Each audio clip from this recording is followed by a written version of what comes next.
Hello everybody, it's WJ here and welcome back to Heimstadt. I'm taking a break from the industrial area for a few episodes. I didn't really know how to continue and the demand for houses and shops is pretty much maxed out, so I figured it was time for a new district. But first, let's change the station a bit.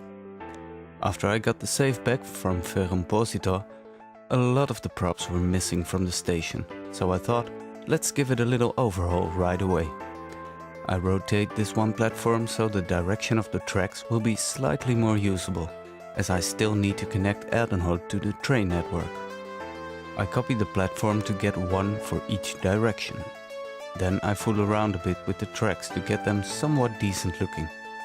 Sadly, I'm still using vanilla tracks. I'd love to get my hands on the railway mod tracks, but the whole pack is so ginormous, and with the assets I already use, I just don't have the memory for it. Maybe I have a solution for it, but I still have to test it out before I can show it.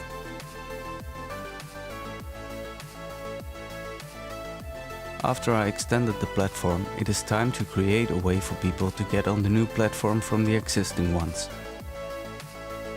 I used the pedestrian overcrossing by XBDX, as it has a nice flat roof on top.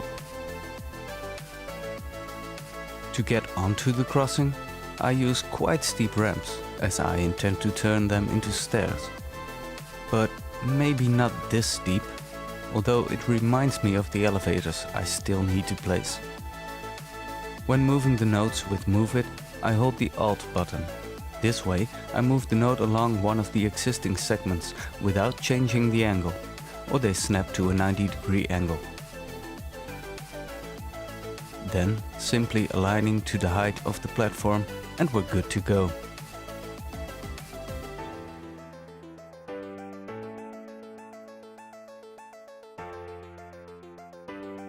Now, let's connect the overpass to the outside world. I start with vanilla pathways, so I can see what I'm doing. It's pretty difficult with all the nodes so close together, so I turn off all the snapping to get a good placement. Then align some heights and turn everything into invisible paths. Later on, the overpass will be used quite extensively, not only by passengers, but also by Sims who want to travel from one side of the station to the other. You'll be able to see that in the ending cinematics. But first we need a backside building for the station. I chose the Malmö station building, as it is quite simple and a bit more modern looking than the Holstebro station. Then I saw I forgot to connect the two middle platforms to the overpass, so let's fix that.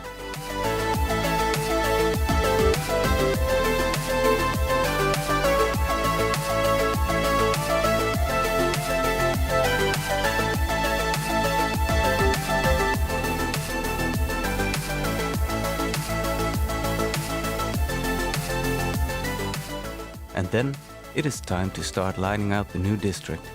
I will first surround the district with these larger roads. At a point I want to add trams to the city, and avenues are perfect for that. But I want to grow the city a bit more before I place down tram rails and such. Otherwise I will only have 2 stop lines, which would be quite pointless. This road I'm placing over the railway is definitely not the final placement. It looks a bit meh. I think I will redo the tracks as well, so the main line will be on the other side of the highway. That way I'll have more room on this side. But for now, it's okay. These roads are mainly there for the connection. I do pretty much the same with the road that connects Heimstadt to Adenholt.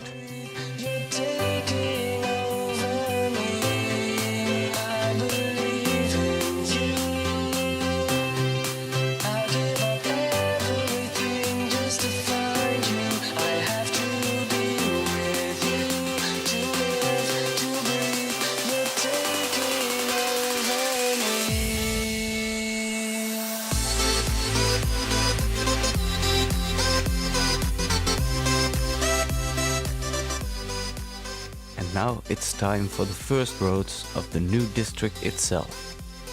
I tried to make the curves a bit more gentle than a straight 90-degree turn.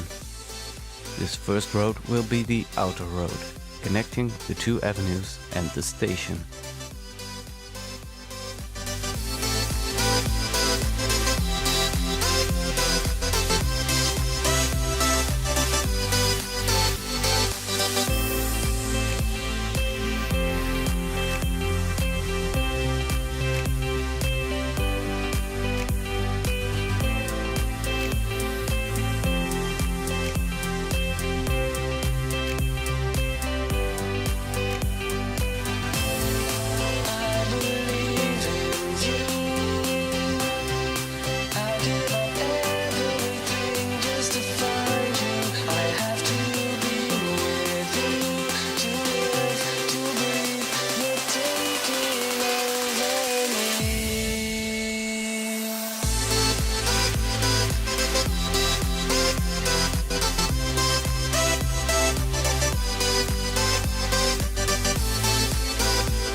For the first few houses, I create a road pattern that is loosely based on an area here in Amsterdam.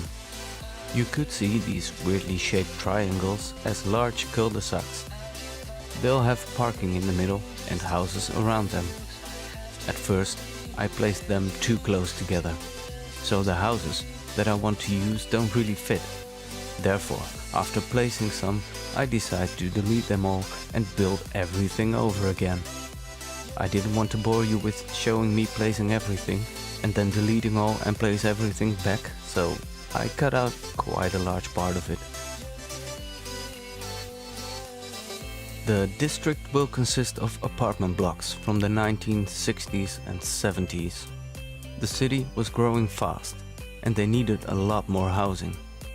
Nowadays, the area is not exactly the best neighborhood to live in. There's mostly social housing with low rents, and the whole area is pretty run down and shabby. But you'll see most of that in the next episode. In this one, I'm just figuring out how to place all the buildings. The buildings that I'm using have some props in the backyards that I don't like. I really need to get propped up to remove them. But I've been a bit hesitant to use that mod as I heard a lot of people were having their game crash because of the mod. But I guess it's time to take that risk when I'm having swings sticking halfway into the building. By the way, the colors of these houses will all be changed with the painter mod. They look more like one building when they share the same color, right?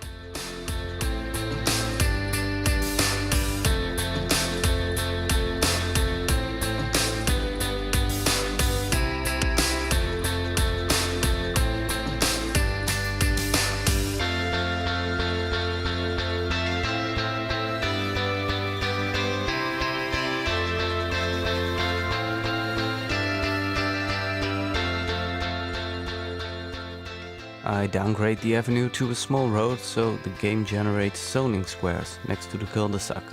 That way I can place the buildings in the same way as I did with the others. When I move them all together, they will be placed in the exact same way. Personally, I find this easier than copying one selection with Move It. But maybe that's just me being used to this technique.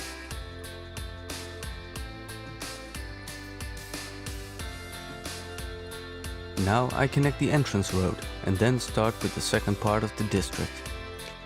Here we'll have the largest buildings of the area. To keep things playful, I place these middle roads on a slight angle.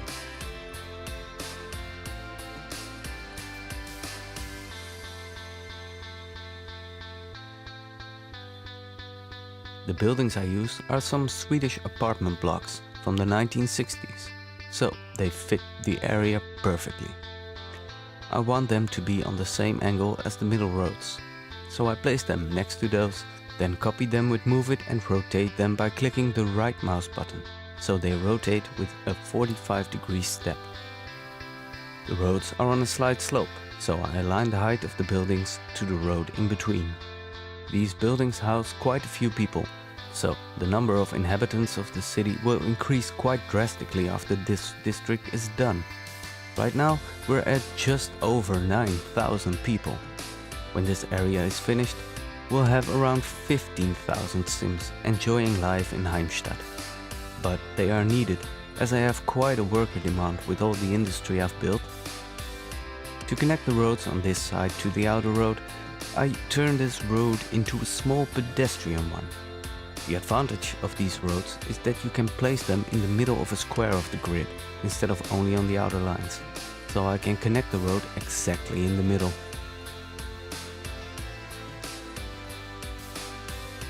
Here I'm placing these Bauhaus apartments. I know they are not from the same time period in real life, but I think they fit really well in this district with that straightforward concrete look. I like how you can create really interesting shapes with these buildings.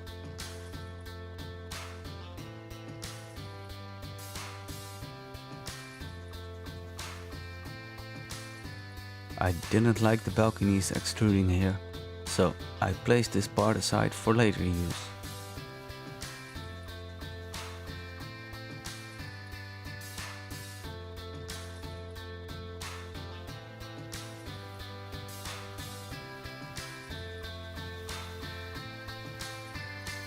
I create an intersecting wing, then hide the transition with the higher building.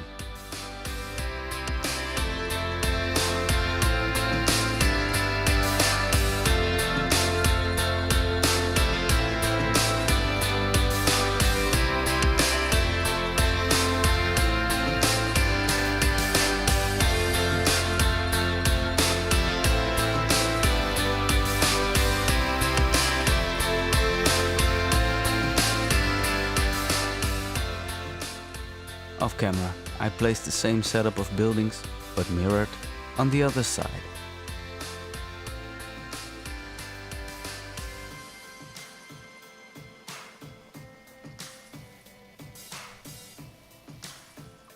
Then it is time to put some shops in the area. I placed them in front of the station. These are again buildings from the 1920s, but let's imagine they really liked this style in the 60s. Again, two parts with the same setup of buildings but mirrored.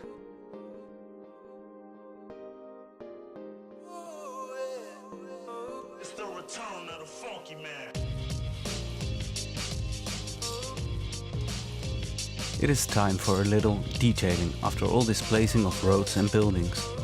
As I said before, in the middle of these sort of cul-de-sacs, I want some parking.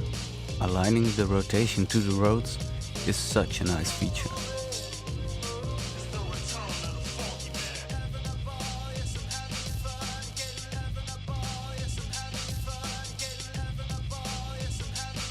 I forbid parking on the roads themselves. Otherwise the Sims would park their cars in front of the parking spaces, and that just looks stupid.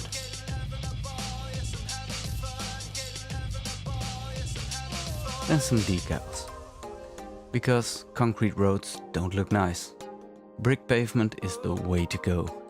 Although I would have liked it to have some more dirty looking decals. Maybe I should make some textures myself to place with the procedural cubes and replace these. But for now, we'll leave it with this grey pavement and place some curbs to line out the parking lots and the area in between.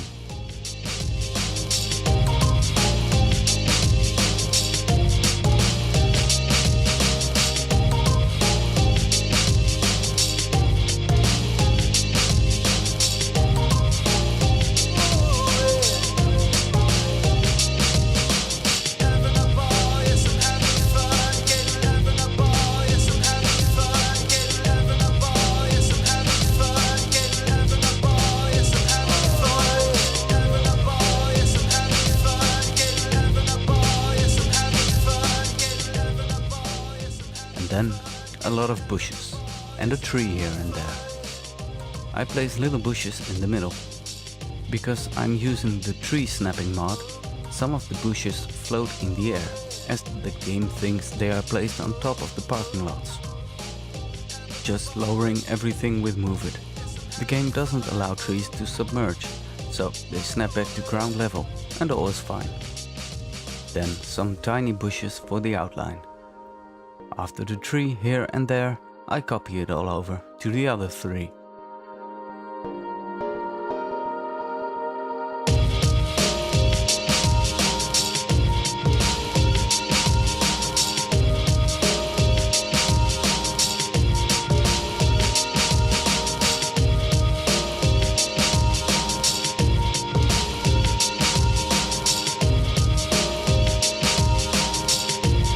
It's the return of the funky man.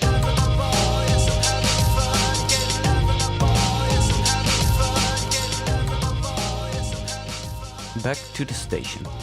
We need a parking area here. First, I wanted to use this larger road, but I don't like the way it connects to the road in front of the station. So instead of one large road, I used 2 small roads. Because the area is so small here, I placed a second road on the side and move it back in. Then connect it all up and it looks much better. The parking lots are so easy to place nowadays. Just put them down and align the rotation to the road segment.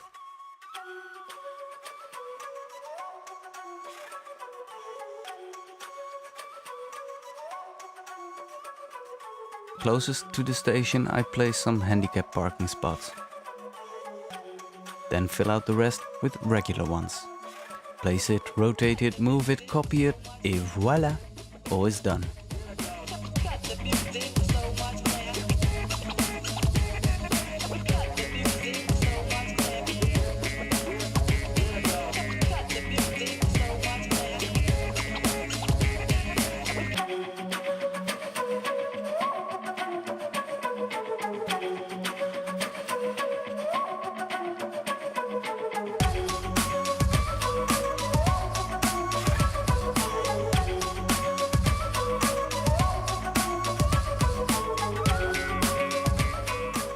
But the curbs here are kinda glitchy. I place some curbs by Ronix to cover it all up. Like the ploppable pavement, when turned into a procedural object, one of the axes is inverted. So it's a bit of a struggle to move the nodes to the right position. But in the end I managed to get it all decent looking.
Now I should cover up these curbs with some nice decals. But of course I did a half-hearted job here, again, because I wanted to continue with placing buildings and such. In this case, shops, on the backside of the earlier placed shops. but the road is on quite a slope, and this is just one building. So I align the height of the building to the highest end of the road, and then place some ploppable surfaces to create a walkway in front of the shops. And then place some stairs around the surfaces, so you can get up there. The stairs I use are the sunken ones by Sparks. The nice thing about them is that when you turn them into a procedural object, you can use custom textures. I use a marble texture, but it looks a bit like rundown concrete to me. Talking about custom assets, I have 3 collections that are linked in the description for what I use in this series. One for all the mods, one for the buildings, and one for all other stuff, such as props, roads, vehicles, etc. But beware, do not download all of them at once. You need quite some RAM to use all of the assets. I advise you to just look through the collection and only subscribe to what you like. And remember to always read the description, or you might end up breaking your game. Well, that's it for today. I hope you have enjoyed this video, and if you have any questions or suggestions, do leave them in the comment section. I would like to thank you for watching, and if you like this video, give it a nice thumbs up. Hope to see you next time. Bye bye.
I place little bushes in the middle because I'm using the... No, I thought I was going to continue, but I do not. Okay, but I think they fit. But I think they fit well, really well, really well, really well. So I need to cut that out, definitely. And a bit more modern looking than the Holstebro station. Holstebro station. Holstebro, Holstebro, Holstebro. And rotate them by clicking the left mouse button. The right mouse button. What the fuck am I even... Okay. I'm gonna take a sip of coffee because it... Yes.